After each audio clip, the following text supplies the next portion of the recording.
From VentureX Studios, it's JP, Kathy, and the crew. And the crew. Wow. Is it Friday? Is it Friday already? Yippee! I think it is Friday. We are very excited to have with us a dear friend of ours, a member of the crew, and just a phenomenal public servant. And that is our own Congressman Van Taylor. And he's got lots to do, so we're going to get right into the interview. First of all, good morning. Welcome to the end of the week with JP, Kathy, and the crew. We're so excited you've chosen to spend some time with us. Congressman Van Taylor, how are you today? Well, good morning, and good morning. And we never get tired of that. Guys, happy Friday. Excited it's Friday, and glad to be on with JP, Kathy, and the crew. Well, we're so excited to have you on. Goodness gracious, there's so much to talk about. So we want to start. Let's talk about what's going on in D.C. first. Let's talk some budget talk. Let's talk some of the zaniness. I want to say zaniness like it's not as malicious, but let's talk about some of the ways the Dems are wanting to take taxpayer money out of our wallets, and then let's talk about some good stuff like what's going back on in your own home district of Congressional District 3. So let's start with DC and what is the current situation? Let's ask that. Well, as far as DC spending goes, economically, we're in a tough spot. Inflation has gone up every month that President Biden has been the president of the United States. Wait, every month, Congressman? Every month, yes. What wow. does inflation mean? I see it at the grocery store. I can say Sure. that, but my goodness, to know that technically it's not in my mind. It literally has gone up every month. Not a good track record. Eggs are up 10%, bacon's up 11%, gasoline's up 42%. I mean, what you're buying every day is going up. It's getting more expensive. And that is that's a serious problem. Yes. For the average hardworking American that's trying to make the ends meet. And the reason that's happening, the reason these prices are going up is because the federal government is printing too much money. Right now, the federal government is printing, you can get this, folks, $4 billion every day. How? That's unreal. That's unreal, Congressman. I mean, it comes to the end of the month and I'm like, had some extra bills this month. Things are tight. I don't have a money printing press. I don't have a money tree. I have to make do with what I have until the next payday. How can our government do that? Well, the Federal Reserve is printing at a rate of $120 billion every month. And that comes out to $4 billion a day. And the problem with the way that works, the way it hurts us, is that if they print more money, it means the money that you have in your pocket is worth less. So every day, the dollar that you have is worth a little bit less, and a little bit less, a little bit less. And that's what inflation means: is that your purchasing power is going down, your ability to buy things is going down. So prices are going up, and so you've actually seen wages nominally go up, but in real terms, in inflation-adjusted terms, your purchasing wages are actually declining because prices are going up faster than wages are going up. And so, in that context, right, and you also have the startup context, right? You've got housing inventories are very low, so that's driving prices up in the housing market. Auto inventories are very, very low. And that's driving up the price of cars, right? So prices are going up because there's shortages of things because the startup isn't going as well as we would hope. You've got 10 million job openings, 8.4 million people that are unemployed. Your labor participation is a low number. You had another disappointing jobs report come out this month. So the economy is not in a good place. And inflation's making it worse for every American. And, the prescription for that is for the government to stop printing so much money, to stop spending money it literally doesn't have. And the Democrats are, putting their foot on the gas and trying to spend another $3.5 trillion plus another $1.2 trillion. So $4.7 trillion is what they're trying to spend between now and the end of the year. So these are staggering increases in spending that they're pursuing, and that is a 1-2 punch to the economy, right? You've got punch one is the inflation, and the 2 punch is the tax increases they're trying to foist on us, right? So they're going to do more printing, more deficit spending, more borrowing money, and they're going to try to do trillions of dollars of new taxes. And they're trotting out this old story of, well, we're not taxing you, we're taxing the rich. But if government takes more money, it's coming out of our pockets. There's no other way.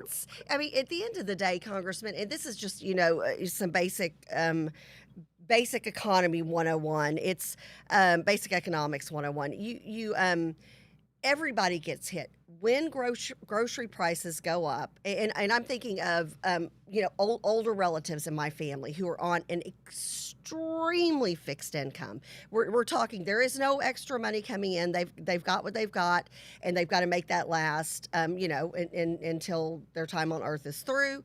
They're not working, or they're unable to work, or they're retired. And they had all these plans, but you set your budget. I think about my mom who, like, her blood pressure medication, the prices are unreal. She has no choice. She has to take that. And that doesn't count for other medications she has to take, like when she got her cataract surgery. That was an additional expense. Again, she's on a fixed income. So when she goes to the grocery store, and you said eggs are 10% higher right now? Mm-hmm. Okay, so Yep. so she's still going to buy the normal things she buys. Sure. But she has complained about, she said, Kathy, I'm having to cut back on, and she's a very budget-oriented person, always has been. But she's like, I'm going to have to cut back on certain items, and then she's clipping coupons and all of these things. So, okay, and my mom, while she lives a nice life, she's fine, but she's by no means rich. So how, again, is that only impacting the super rich? Because I wouldn't consider my mom rich, but she's being impacted by the inflation from this administration. Sure. So the United States has not been in an inflationary environment since the late 70s, early 80s. Wow. And so we hopefully have learned our lesson. You don't spend tons of money and print it. So you don't print a bunch of money and then spend it and then cause inflation. But that's what the Democrats are doing. And again, we know where we are. You can see the charts. The charts tell you you're in an inflationary environment. Prices are spiking, and that hurts consumers, right? The ability of, and I think you make a great point. The people that are hurt the most in an inflationary environment are the people on fixed incomes and low income earners. People that have, they don't have much they can cut back on. Right. Right. The very wealthy, okay, I won't buy a second vacation home or a third vacation home, or I won't take a trip to Europe this summer or whatever. I mean, they can cut back. Right. But it's the people that do not have a lot of income because they're low wage earners or they're on a fixed income. Those are the people that don't have a lot of margin. They don't have a lot to cut back on. And so inflation, and then the other thing it does is it moves people from a lower tax bracket to a higher tax bracket, but their purchasing power is actually reduced. So they're actually doubly hit. They can't buy as much, and their taxes have gone up because they've moved up in tax bracket. Right. And this economic phenomenon is called tax bracket creep. Right. So your okay, income, tax bracket creep. Okay, creep like creeps, like the people who are doing this to us. Okay, there you go. Yeah. But tax bracket creep, and it's a real thing. We haven't seen it in this country in 40 years, but we're seeing it here today. And again, the prescription, the economics prescription, the economics 101 answer is stop printing money. Right. Don't do it. Slow down what you're doing. And unfortunately, the Democrats are going the opposite direction. They are trying to spend an extra $5 trillion by the end of this year, which is going to it has the possibility, of putting the United States in an inflationary spiral that will take many, many years to get out of. and a very hard time between now and the time that you do get out of it, assuming that, that someone's able to stop the Democrats from printing and spending more. I mean, if they keep doing this, it will continue to get worse. I mean, you've got to stop them. They have to be stopped. Yeah, I think I'm making the supposition that they're going to stop. I was going to say, are they going to, though? Yeah, well, no, I mean, they spent 1.9 trillion, borrowed 100% of that, printed 100% of that last, in February. Gosh. Right. So, I mean, there isn't a guarantee that they stop. I mean, if Democrats continue to stay in control of the House, Senate, and the presidency, I mean, I think they'll continue to keep doing what they're doing, which is spending trillions of dollars that we don't have, printing and creating inflation. So how does it stop? Well, the first answer is political. Right. You got to remove the people from office who are doing this, and to me, this is intentionally harming the country. I mean, that we're in an inflationary environment. There's no question at this point, right? You have the highest inflation you've had in 21 years. It's been up every month since President Biden was elected president. And you stop the spending, stop the printing presses, stop printing all this money. And that's the thing. It is political. Unfortunately, fortunately, because we have a chance to right a wrong in 2022.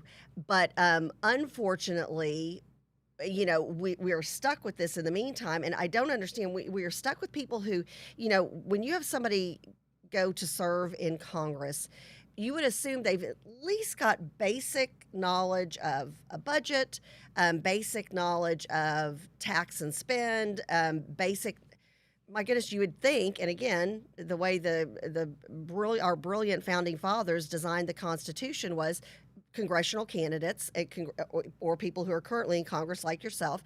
You go back to your district, you spend a lot of time in your district, which you do, so you're in touch with we the people, so you can make decisions that are, in your case, based on the needs of the people you serve in Congressional District 3, and then you go back to D.C. with that knowledge. And that's why every 2 years those positions are up for re-election, because you want to make sure somebody's still in touch, like yourself, with we the people. But it's like these folks, and again, we get the calls. JP and I get these calls all the time, especially right after you've been on our show. They're like, wow, I love the 100 meeting policy, that Congressman Taylor has. I've actually called his office when I haven't been able to get a hold of my own congressman. That's a sad statement, and I wonder if that's where these folks, they get into D.C., they get up to D.C., they drink the Kool-Aid, and then they're just very unaware of somebody like my mom, who is going to the store clipping coupons because she's a senior citizen, because she's retired, and she's having to decide, what do I cut back on this week on my grocery store list? Sure. That's not right. I'll give you an example of that. I mean, on the front page of today's Wall Street Journal is a chart of the cost of a shipping container. Okay. And a shipping container, a year ago cost $2,000-$3,000 to come from China to the United States. Those containers now are costing $40,000. Well, because I have 100% meeting policy, because I talk to people every day. I've had multiple business people tell me about how shipping container prices have gone up, and that is driving the cost of goods. I mean, if you're wondering why prices are going up, it's because you've got increases in the cost of shipping, increases in the cost of fuel, and you've got printing going on. And so you've got a whole series of things that are again, putting the economy in a tough spot, and we're in a tough spot. And the Democrats, again, seem disinterested. And I've had conversations with them about, hey, like, aren't you concerned about inflation? They're like, no, we have great spending programs. This is going to be amazing. And you're like, well, you guys have amnesty for illegal aliens in this bill. You're getting rid of right to work states. You're taking away, labor protections that are super important to us here in Texas. You're creating all these new socialist programs, spending, trillions of dollars. And you've got trillions of dollars of new taxes. And you've got fees on, natural gas. You got fees on, which who doesn't, almost everybody uses natural gas. Well, your natural gas prices are going to go up if this tax increase package goes through. So you've got, they're not thinking it through. And it's upsetting because it's going to hurt, Kathy, people like your mom, people on fixed incomes, low wage earners, and we're all suffering as a result of that. And I guess, and then I look at, and I don't know if you even know anything about this, if you've heard about this. Unfortunately, I came across the story, and then 9 million people sent it to me because it was just crazy. But you had AOC, and again, isn't she an economics major? I don't know. I've got to go look at that college at some point, maybe audit one of their classes. But she's in economics. She has a degree in economics, or was an economics major at some time, and she's got this dress on at the Met. And the irony of this, so she's there. I think the tickets were like $30,000, which is something that none of us will ever be spending. I love to go to concerts. I dig that scene, but I can tell you right now, there's no time in my life I will spend $30,000 on a concert ticket. And she's got this thing that says, first of all, it was Chick-fil-A font. Poor choice of font on her side, because all I could is eat more chicken. But it said something like tax the rich or something. And I thought, how unbelievably out of touch do you have to be? Did you know that story? Do you know the story I'm talking about? Oh yeah, no. Actually, we had a committee hearing. We were supposed to vote that night, but they suspended it. We didn't vote that night, so she could go to that. She could go to the Met. Please say that again, because I know you've got to be making this up. What? No, it was Monday. I'm on the Financial Services Committee. AOC is on the Financial Services Committee. The original plan was we're going to vote Monday night, and then it sort of in the afternoon. No, we're not going to vote Monday night, and we're like, oh, that's weird. Why aren't we voting tonight? We're going to vote tomorrow morning. Okay, I guess we'll vote tomorrow morning then. And then we found out, there's AOC at this metropolitan event. It's not in her district. I mean, it's it's across it's in Manhattan. She's over in Queens. Oh my gosh! She got to cast her vote on Tuesday. The next day. But I'm so glad that the rest of us we get to take off work at any given time because we have some fancy $30,000 a ticket event to go to. That's what we the people deal with every day. Wow! Oh my gosh! You can't make that up, Congressman, can you? Yeah, well, I mean, she was trying to make a splash, and she certainly did. Wow. Well, there you go. There you go. Well, let's talk about some good news here in Congressional District 3, where, God bless you, you are such a great representative for we the people, and you have been as a state rep, as a state senator, and certainly now as a congressional member of Congress. So let's talk about some of the good stuff going on here, and also, how do people get in touch with you, because you've got a 100% meeting policy. How many meetings are you up to at this point? So last Congress, I had 850 meetings. Over 2 years. And this Congress, I think I'm on track for over 1,000. I love it. I love it. So, that's so and great. what I'll say is impressive. People are like, oh, wow, you have so many meetings. Like, no. What's impressive is so many people are so engaged in our community that they want to sit down, want to meet with their congressman. And, some of the very best ideas I've enacted in law have come from, the people that I work for from these meetings. So, the Constitution, First Amendment guarantees 5 rights. Right. And, freedom of religion and freedom of press and freedom of speech and freedom to assemble. And most people know those, but the most obscure of those 5, I think, is the right to petition your government. You have a right to petition your government. And I encourage that. I want people to come, sit down, tell me what they're thinking. I want them to pick up the phone, meet me on a Zoom, meet me in person. They could meet me in Plano, they could meet me in Washington. I'm here to listen to what they have to say.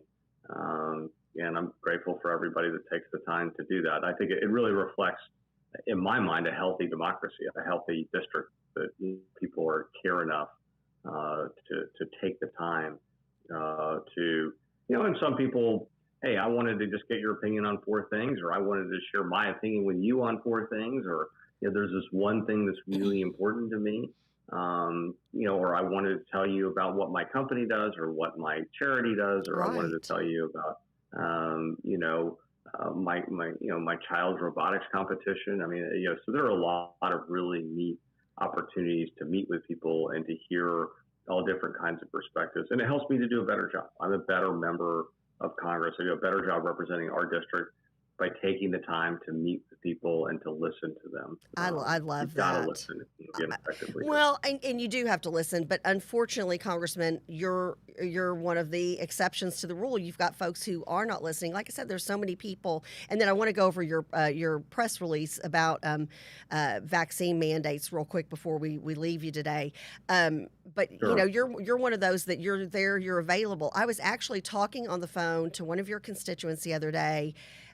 They had a phone call. They were on their work phone. They had a phone call come through on their personal cell, and they said, "Oh, it's a DC number." And I said, "Didn't you have an issue about your company forcing vaccines? And didn't you reach out to Congressman Taylor's office?" And the guy was like, "Yeah, but that was just a couple of hours ago." And I said, "I would bet you money." I said, a dinner, bet me something. I said, that is going to be either him or somebody from his office. And sure enough, after I got off the phone with him, he's like, "Yeah, it was Congressman Taylor's office. It was one of his folks, and they've taken care of my issue right away," kind of a thing. And then I have another friend who was dealing with, had some business things to talk to you about, was also dealing with a personal issue. And within 24 hours, you were on a personal phone call with him. So that's what it is to serve we the people. And if you've got a congressman who's not doing what Congressman Van Taylor is doing, then take this model and get somebody like him elected into office. So let's talk real quick about your press release and your thoughts on Biden's vaccine mandate. Sure. President Biden for over a year now has promised he would not mandate vaccines.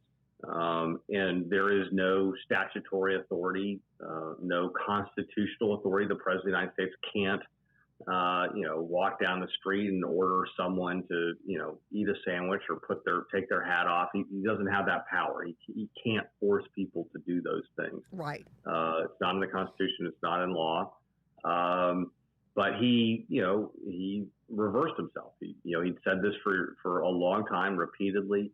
Many of his officials, Dr. Fauci, I think there's a video you can see of him saying 13 different times, "We're not going to mandate vaccines. We can't mandate vaccines. We don't have the authority to mandate." It's never happened. I'll point that out. There has never been a federal mandate for vaccines. And so this is a shocking reversal, a real surprise. And I think it's an effort to distract people. The southern border is a disaster. He opened it up on his first day in office. He stopped building the wall. He got rid of the Maine to Mexico policy, stopped deporting people. And I mean, whereas Trump was deporting,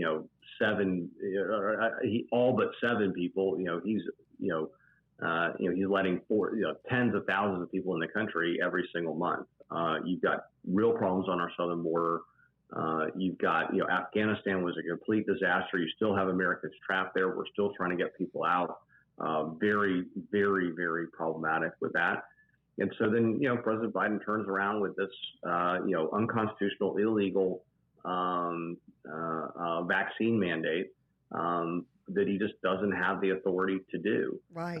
And so I and a couple other, conservative Republican congressmen in Texas sent a letter to Governor Abbott saying, "Hey, we're with you. Stand up to the federal government. Don't let them push you around."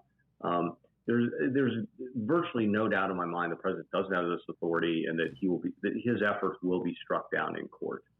He just does not have this power.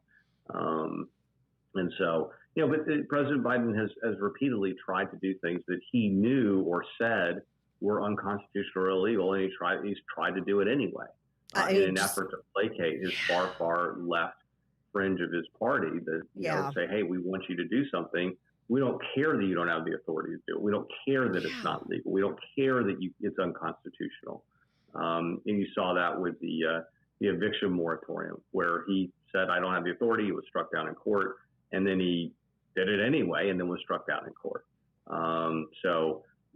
It's just upsetting to have a president that is so faithless to the Constitution and faithless to the laws of this country.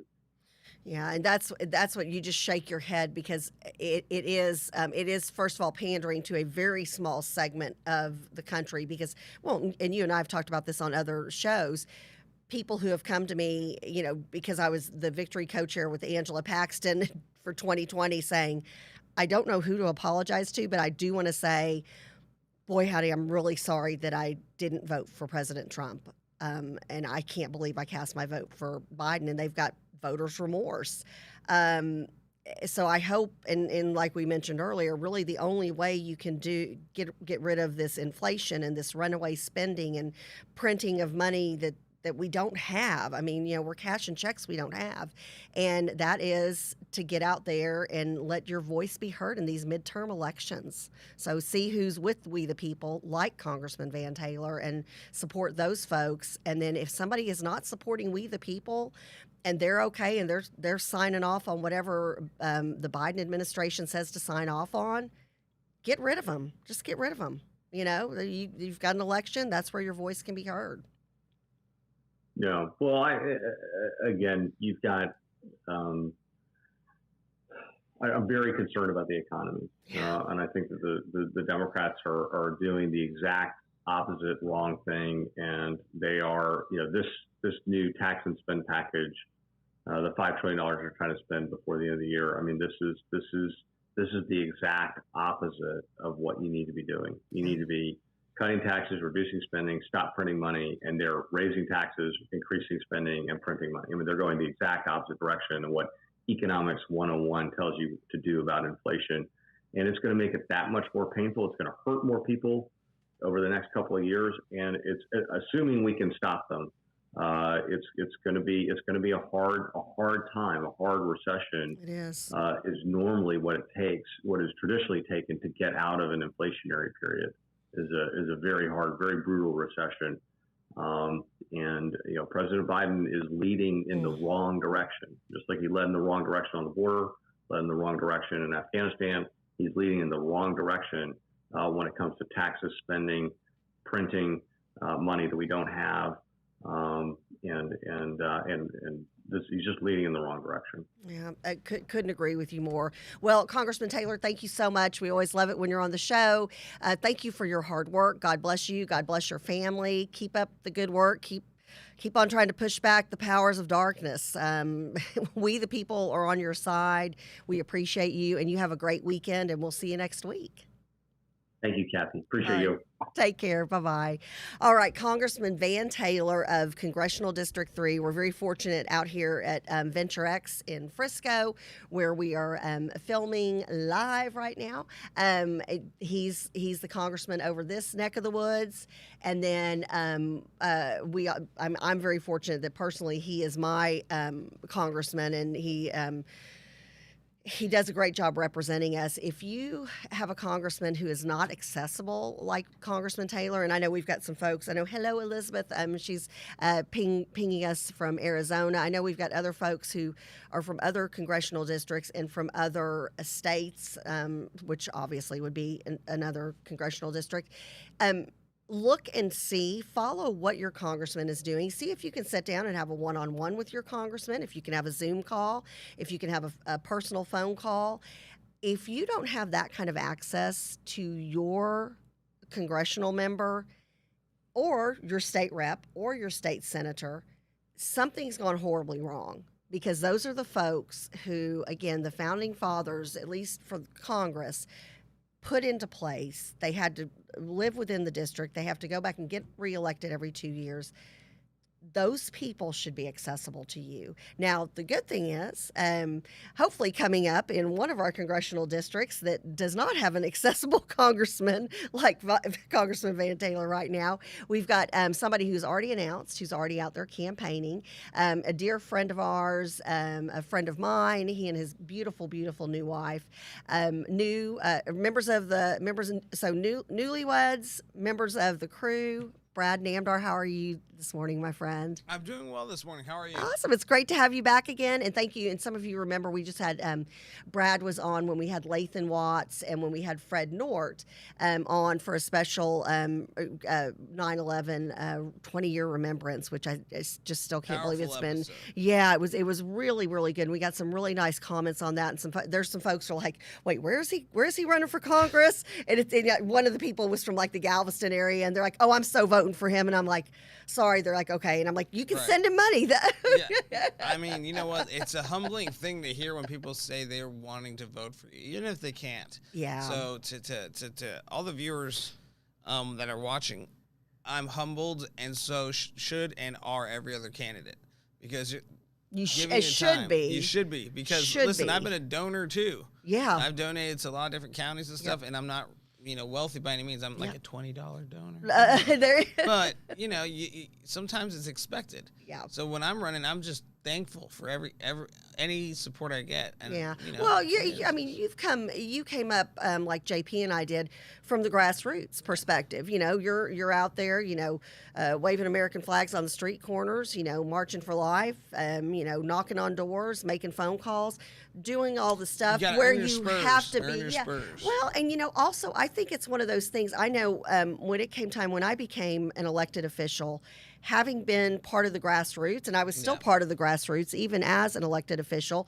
I still am since I've been an elected official, because that's how you're in touch with your neighbor, with your fellow man. Yeah, and I think it's so important that you know what's going on and you're in touch. For sure. And but unfortunately, we've got a lot of folks, especially in Congress. Well, you just heard Congressman Taylor talk about it. I did. They're out of touch. Yeah, so here's the deal. It's not just out of touch. We've gotten so polarized to the point to where we can't even have a conversation now. I don't know about where everyone else was, but when I'm 32 years old. Yeah. I have a beautiful wife, Pia. We have a dog named Scooter. Cute dog too. The world today isn't the same world. Okay, next time you're on, we need a picture of Pia and a picture of Scooter. I will do that for sure. Just saying. For sure. By the way, I'm married up, and my dog is also considered above me in the house. But I used to intern for Congressman Sam Johnson. This is true. It's very true. Yeah, and we've got JP and I have such a special place in our heart, and so does Van Taylor for Congressman Sam Johnson. Let's talk. I don't think because some people are like, wait, did he know Sam Johnson? So you actually got a chance to be a volunteer intern for him. Yeah. So back in my day, you old 32-year-old interns. Now you have to pay, or they have to get class credits, and.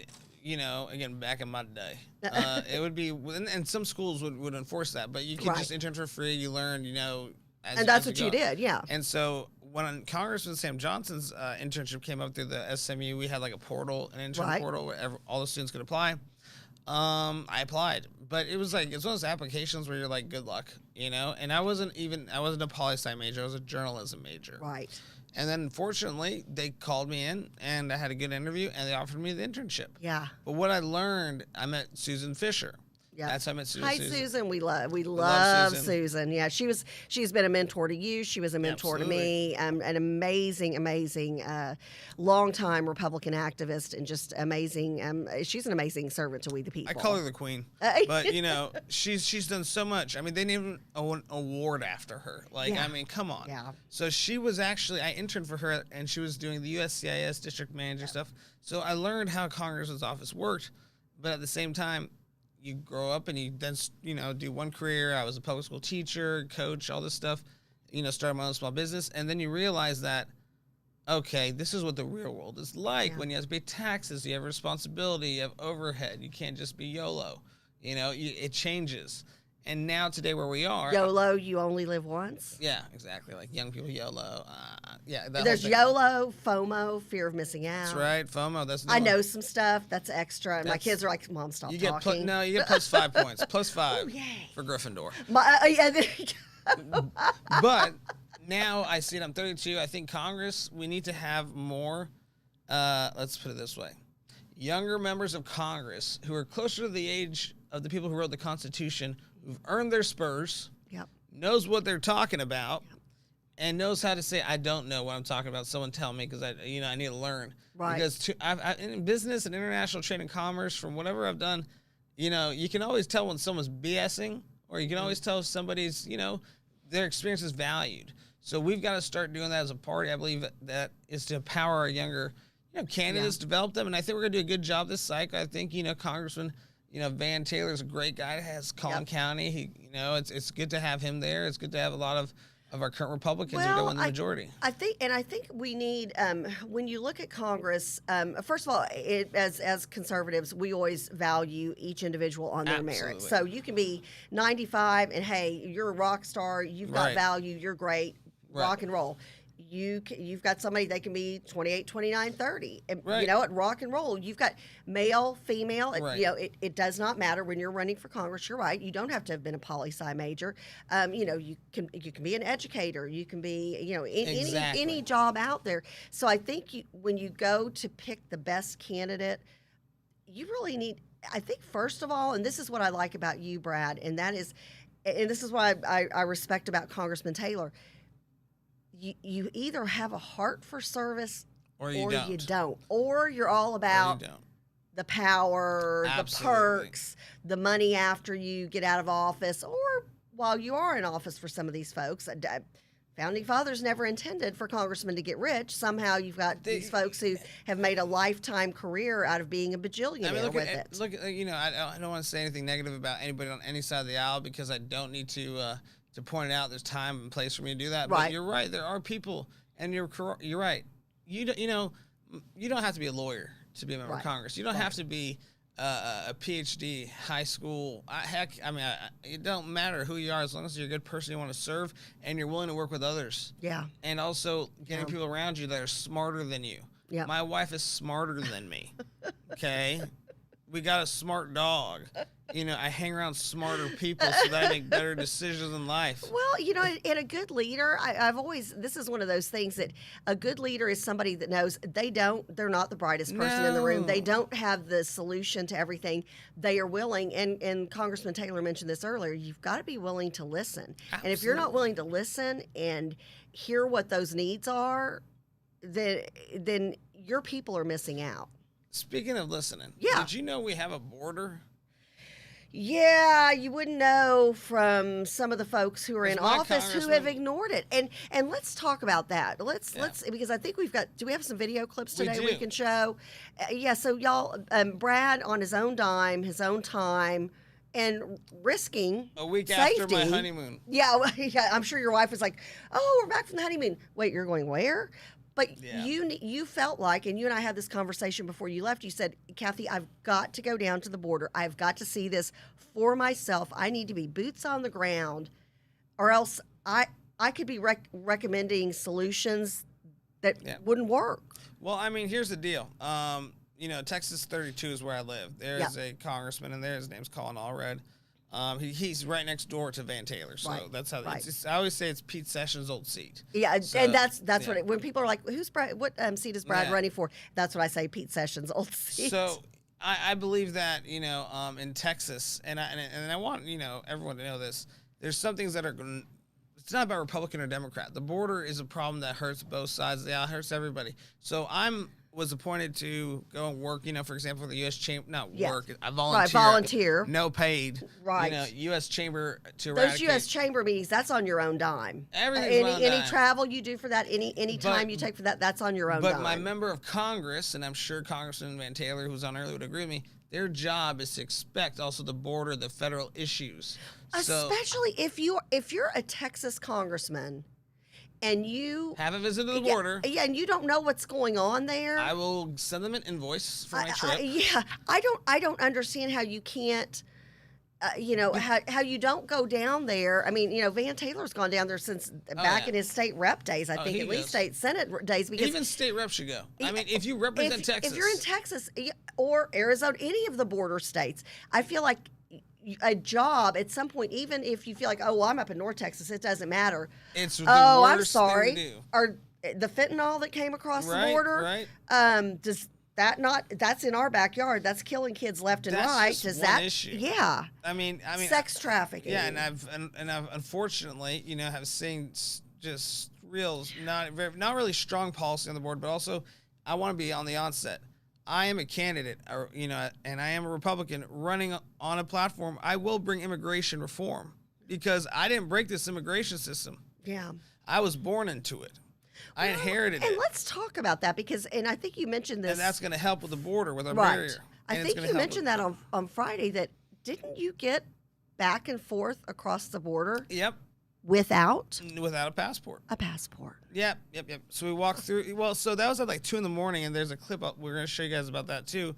But the main thing is that immigration reform is going to be what's required. Right. There's also a culture on the border that I wasn't aware to before. Okay. That I learned about. And then there's also at the border, there is crime. There are cartels that do have, that they call the gray area. There's a scene you'll see. It's 35 yards. So I can throw a football and hit the other side. Wow. So I learned a lot. Let's put it that way. Right. I learned a lot. And I wanted to, there's a lot of people I need to think real quick about it, Wasim Hernandez, who's a YR from the RGB delegation. He's one of my buddies who I called to, go do that one. Jordan Garza, he's with Guadalupe YRs. Monica de la Cruz Hernandez, her campaign was there. Myra Flores' campaign helped out with some stuff. Mr. Garza and Miss Garza, who's Miss Garza, Adrian Pena Garza, she's with the Hidalgo County YR chairwoman. So, excellent. And Mr. Aaron Pena. So having these different people have your back and also help you, it was great for me going. And also Sam Hall got me the bulletproof vest when I went down there too. So it was great going down there, but if we do the first clip, if you want to put this player on how we're gonna do it right here, yeah. This is Louisiana, right? So this isn't really necessarily. I mean, it's obviously an international crime organization, but the cartels do take advantage of just people that don't know anybody. Like this is not Phoenix and this is not Houston. This is actually McAllen, Texas. Jeez. Yeah. The way the cartels make money is the non-regulated areas they control. So they know the best ways to come over here. They know when the Border Patrol is switching shifts. They know the best time to come over. Oh, we're going over here. So right there, I'm gonna be real quick on that one. These guys, it's awesome. That's my truck too, by the way. So yeah, I definitely want to invoice, my current congressman who's never been there because guess what? They went and messed up the bottom of my truck. I mean, this is hardcore terrain. Yeah. And then we go out at nighttime, and it's crazy. But right here, you'll see this is, one of our border trays, and we can press play a little bit on this one so people can see this. So I don't see any border patrol, but look at that wall. It's an open gate. Okay, so y'all just drove through. Yep, into a gray area farm. That's good. We can stop it there.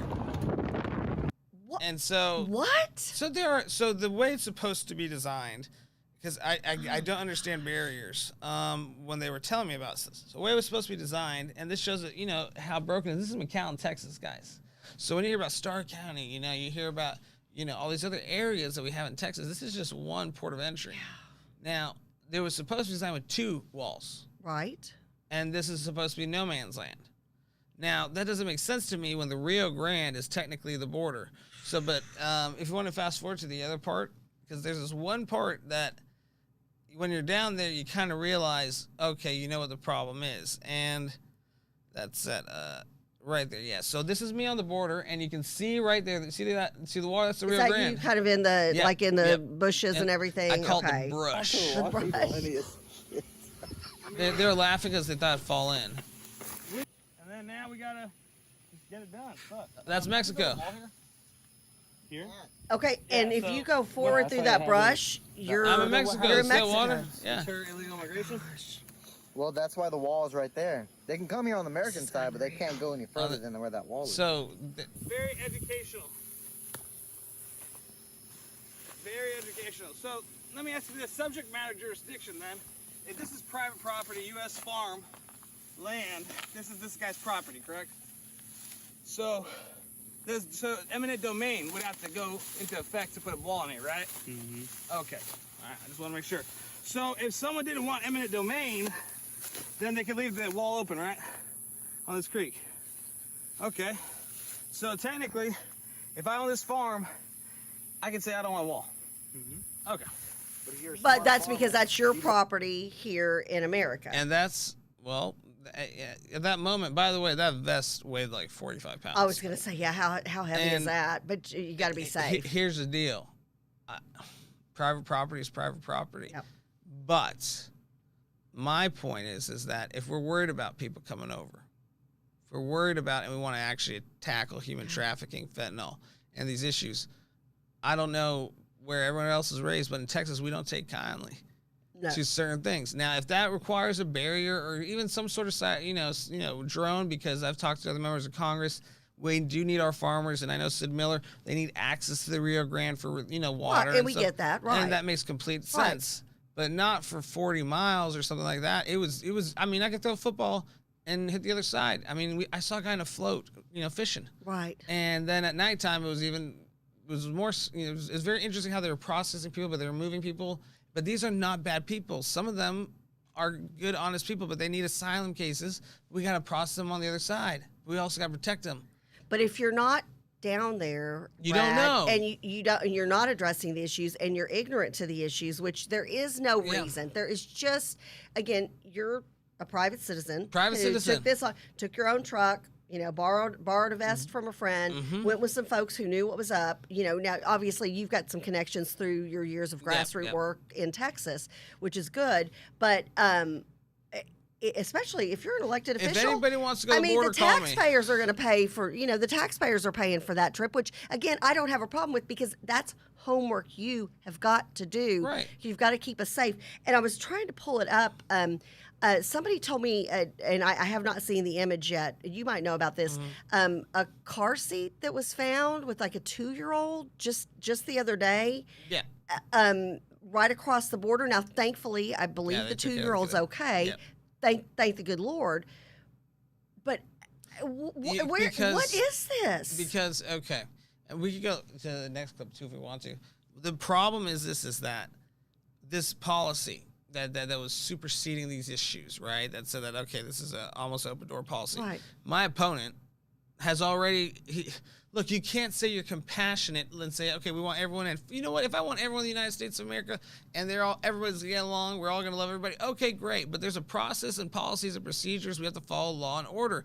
I'm sorry, but it doesn't work. So what people are doing, they're desperate. They'll leave their 2-year-old kid there because they're also paying money to the traffickers or they're paying money to the coyotes. And but there's this, there's another video we'll drop soon where I actually am talking to members of various cartels, and they talk about the supply and demand curve. So we also got to do some work on ourselves, but at the same time, we cannot compromise our values in Texas the way that our North Texas Congressional District has been compromised. So this is me actually going across the border, and I went.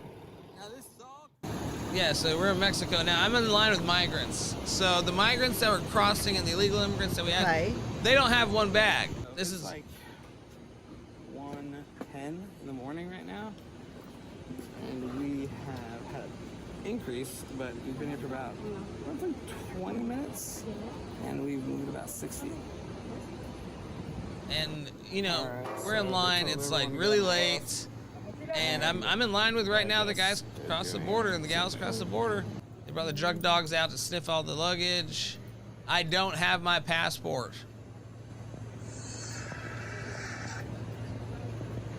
And then I just walk across in. Back in USA. So, that's it. So literally, that's you. Yeah. And then Brett, if you'll pull up, I've got an image from a news story of the toddler that was found across the border. I think it was just 2 days ago. Okay, so that is you. Yep. No passport. Nope. No, you had your passport with you. No, I actually didn't bring it. Oh, you didn't even bring it with you? No. Oh, okay. So you were going to see, hey. I'm a cowboy. I'm a renegade. Yeah. And you, no, nothing. You were not asked for anything. So when I went there, it was like 1:30 in the morning. I walked across there's a bridge they have at the international port, or the international bridge they have there. And you walked into Mexico. And the funniest part, and I encourage everyone, please go and visit my website to see the video. And what is your website? www.brad, B-R-A-D, and then Namdar, NAMDAR.com. Or you can, we'll pop that in our YouTube, social media Brad feeds, Namdar, border video. You can see that on YouTube. But when I go, I'm escorted, by one of the officers, and he was telling me, you can tell when it's Mexico. The brick changes to, gravel on the bridge. So we went into Mexico. I was with my buddy John, and he came and helped and did a lot of great stuff. Did he go over with you? Yeah, and he was kind of like, man, I swear we don't go back in the United States. I was like, we're gonna be fine. So then we go in the migrant line and everything, and I was like, I don't have a passport. And they're like, you have a driver's license? I'm like, sure, here's my driver's license. And they're like, okay, come on in. Which a driver's license can be purchased for free, or for a minimal fee, I should say, anywhere. I mean, And I got in, and so that's just one issue that I have to deal with now. So for as far as North Texas is concerned, I want your listeners to also know this. We will have somebody on the ballot who has been to the border. That wasn't just the first time, multiple times now, who can handle and knows and can work with congressional delegations on how to address the border. So that's one good thing. And here, as a matter of fact, let's talk about this picture. Again, this is where I don't understand where the Democrats are not outraged at what is happening to children on the border. Look at this. Look at these little, it's two children were found abandoned along the Rio Grande River near Eagle Pass by the U.S. Border Patrol agents on Tuesday, according to U.S. Customs and Border Protection. A 2-year-old girl and a 3-month-old boy were found on the riverbank by agents performing boat operations. Now, thank the good Lord, these babies are okay, but this... We have to increase. If you're any kind of a decent human being and have a heart, you look at this and you're like, okay, at this point, if I were the president, I would say shut it all down because this is unacceptable. I don't care if you're Republican, Democrat, Green Party, whoever you are. This is not okay. Do you want to know what my advice is right now? Yeah, I said this a while ago, and this is look, if I get elected to Congress, this is what I would do, and I advise my congressman to do the same. We have a United Nations ambassador. Yeah. Okay. Yeah. I don't use the United Nations for I was going to say. We don't like to. But we got a human rights. We don't rights, bring the UN up too often on the show. We don't. The United Nations of Barney. But guess what? Yeah. I'll call them, say, bring your hard hats down and your trucks and vehicles. We got a human rights crisis on the border in America. And we do. That will put Biden in a position to act. Well, and here's the thing. It is a human rights crisis. Yes, it is. This is, to me, I don't care what side of the aisle you're on. It is. You should be down there making sure that a 3-month-old and a 2-year-old are not just, look at these babies. And the tough part is that, these are international crime organizations. We have to stand up and be able to sell smugglers and coyotes, and the other ones are part of ICOs. In my opinion, they are terrorist organizations because they do feed on terror. They get paid to do that. And yes. You got a little if you're doing any kind of crime against a child, if you're doing any kind of crime against another human being, against their will, if you're bringing illegal drugs over, yes. Does become an issue of terror. And we have to, bring our National Guard down the border. There's a lot of things we have to do, but we'll be honest with you, Kathy. A lot of people didn't know in North Texas to the extent of how bad it really was. I went down there, and in one video, I was able to talk to a lot of people, and we went to a lot of spots. So please check out it's like a 16-minute video. Yeah, but you'll learn a lot from it. Yeah, well, I learned a lot too. I've learned a lot from your visit over there. Because I'm just. Some of the stuff you were saying, I was like, until you sent me the video, I was like, oh my gosh, this is real. This is just, because you just don't want to believe that human beings can be treated as pieces of trash just to throw away. Some make it over, some don't. It's all good. As long as some of the drugs make it over and some of the human trafficking works out, the other side, the enemy, the people who are doing evil, it's all good. And here we are. How in Texas? We're gonna fix it. Can we do it? Well, and that's where Brad comes into play. That's one reason why I'm running, because we're gonna fix it. I don't negotiate with the babies and innocent. We don't negotiate. No. And it should be a non-negotiable thing. It should be, but the problem is that awareness. That's my only thing, because I believe Texas and North Texans are good people and have a good spirit. Yep. And that now that we make them aware, they're going to know about it. They're going to vote the right way. Because again, My current Agree. congressman hasn't done anything. Yeah, agree. Well, Brad, thank you so much for being on the show today. Please tell your lovely wife Pia we said hello. Just think the world of her and think the world of you. We're just so glad you're a member of the crew and you're willing to come and guest co-host and hang out with us. Have a blessed weekend, everybody in the crew. Have a blessed weekend. We will see y'all Monday. Lots to talk about with COVID on Monday and. All the big old updates and booster shots and all this kind of stuff. So always a good time here on JP, Kathy, and the crew. Stay tuned for This Pink Cloud. Actually, Brian Cuban is Kelly Reverb's guest today. He's got another book out. Great information about recovery. Then Saturday morning, we've got Kilroy's Conversation, all things you need to know about our veterans. And then Sunday morning, we have Ask Dr. Be Good and all things you need to know about education. Love y'all. Have a great weekend. Mwah.